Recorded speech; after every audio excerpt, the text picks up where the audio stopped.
We have far and away the most equitable climate in all the world, ordained by decree, though extremely uncommon. Oh, come now.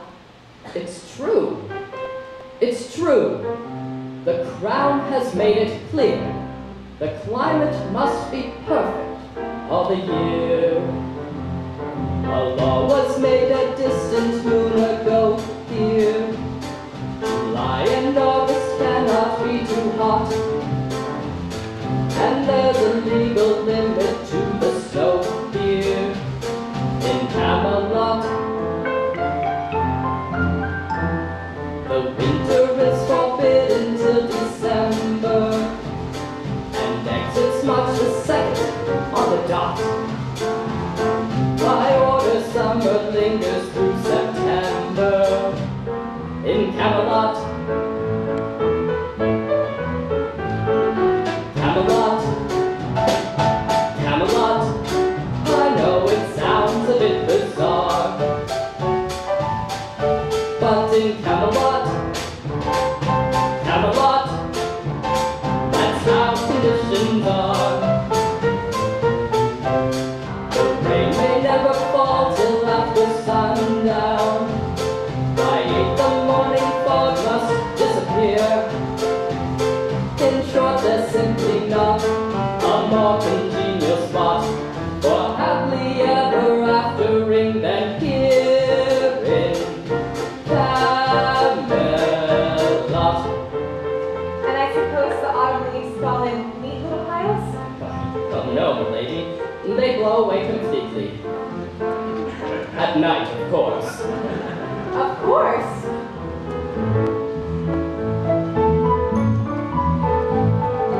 Camelot, Camelot, I know it gives a person pause, but in Camelot, Camelot, those are the legal laws. The snow may never slush up on the hillside. By 9 p.m. the moonlight must appear. In short, there's simply not a more congenial spot for happily ever aftering than here in Camelot.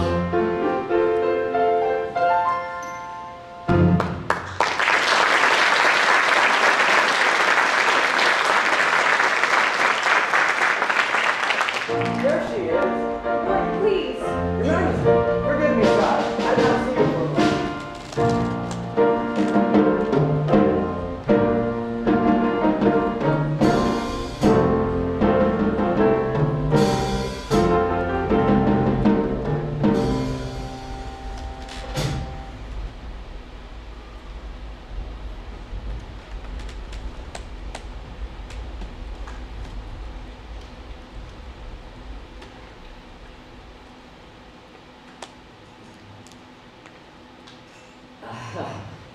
When I was a lad of 18, our dear King Pendragon died in London and left no one to succeed him.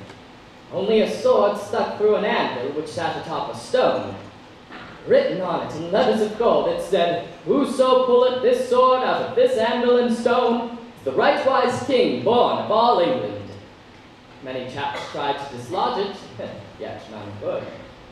Finally, a tournament was proclaimed for New Year's Day, so that all the mightiest knights in England could be assembled at once and have a go at it. I served as squire to my cousin, Sir Kay.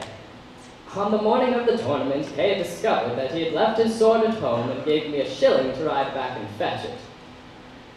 On my way through London, I passed through this deserted square, and I saw this sword rising from a stone.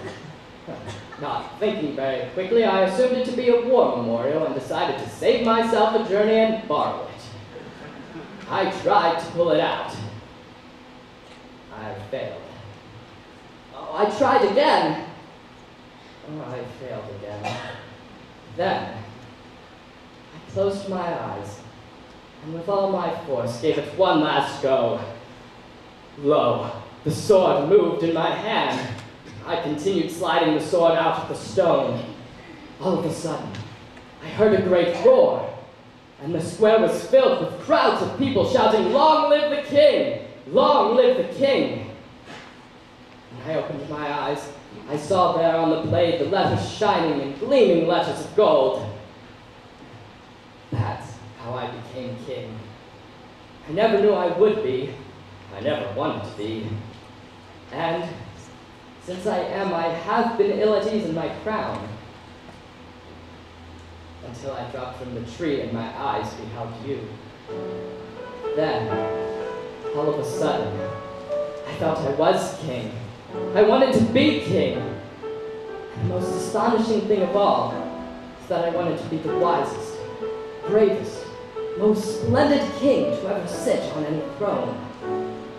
Now, my lady, if you will follow me, I shall arrange for you to be escorted back to your father's carriage. This way.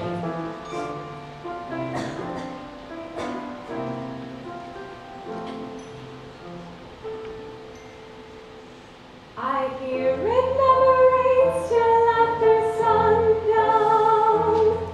By the morning fog must disappear. In short, there's simply not a more congenial spot for happily ever aftering than here in Camelot. Your Majesty, I'm afraid. Afraid? Marriage is rather frightening, isn't it? I must confess something to you, my ladyship. It has occurred to me. But now not marrying seems infinitely more terrifying. What would happen if we hadn't? To the tree. It would have been broken. War would have been declared. War? Over me? How simply marvelous!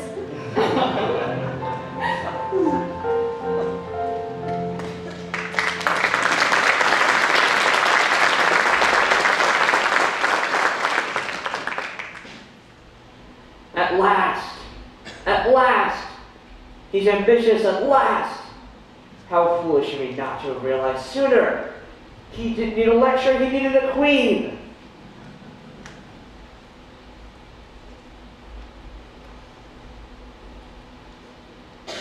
All his life, I've tried to teach him to think.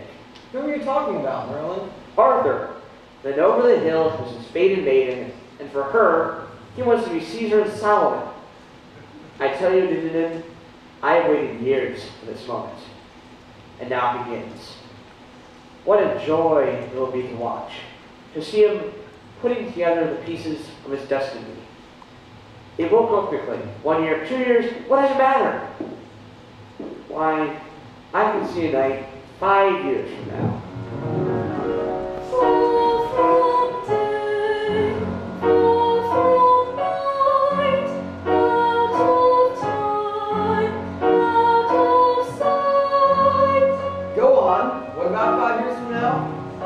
Yes, after the Battle of Biglerville, that's the night it will happen.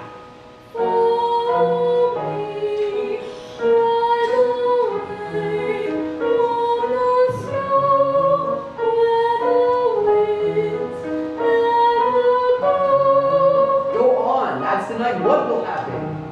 I don't remember that voice. Don't you hear it? What voice?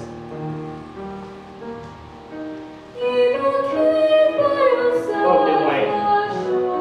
Is that you? Oh, please, not yet. I must find out what happens to him.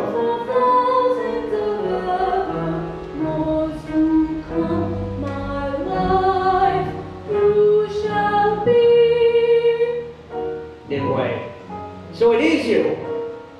Must you steal my magic now? Can't you wait a bit longer? Wait! Have I told him everything he must know?